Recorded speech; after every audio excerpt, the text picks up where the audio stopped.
আৰু শীঘ্ৰেই পদত্যাগ কৰিব নেকি ৰাজ্যৰ মুখ্যমন্ত্ৰী ডক্টৰ হিমন্ত বিশ্ব শৰ্মাই মুখ্যমন্ত্ৰীৰ পদ এৰিব হিমন্ত বিশ্ব শৰ্মাই শীঘ্ৰেই ৰাজ্যপালৰ হাতত পদত্যাগ পত্ৰ প্ৰেৰণ কৰিব হিমন্ত বিশ্ব শৰ্মা ইয়াৰ লগে লগে ভংগ হ'ব মন্ত্ৰীসভা বিজেপিৰ বৃহৎ জয়লাভৰ পিছতে শীঘ্ৰেই বাছনি কৰা হ'ব বিজেপি বিধায়িনী গোটৰ দলপতি হিমন্ত বিশ্ব শৰ্মাকে পুনৰ বিধায়িনী গোটৰ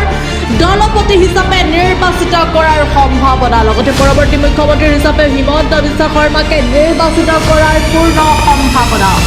আমি পুনৰ বজাবলৈ চেষ্টা কৰিম এই মুহূৰ্তৰ এটা বিগ ব্ৰেকিং নিউজ শীঘ্ৰেই পদত্যাগ কৰিব নেকি হিমন্ত বিশ্ব শৰ্মাই পদত্যাগ পত্ৰ লৈ পদত্যাগ কৰিবলৈ সাজু হৈছে হিমন্ত বিশ্ব শৰ্মা আৰু ৰাজ্যপাললৈ বিশেষ পত্ৰ প্ৰেৰণ কৰি পদত্যাগৰ বাবে সাজু হৈছে হিমন্ত বিশ্ব শৰ্মা ইয়াৰ লগে লগে ভংগ হ'ব মন্ত্ৰীসভা বিজেপিৰ বৃহৎ জয়লাভৰ পিছতে শীঘ্ৰেই বাছনি কৰা হ'ব বিজেপি বিধায়িনী গোটৰ দলপতি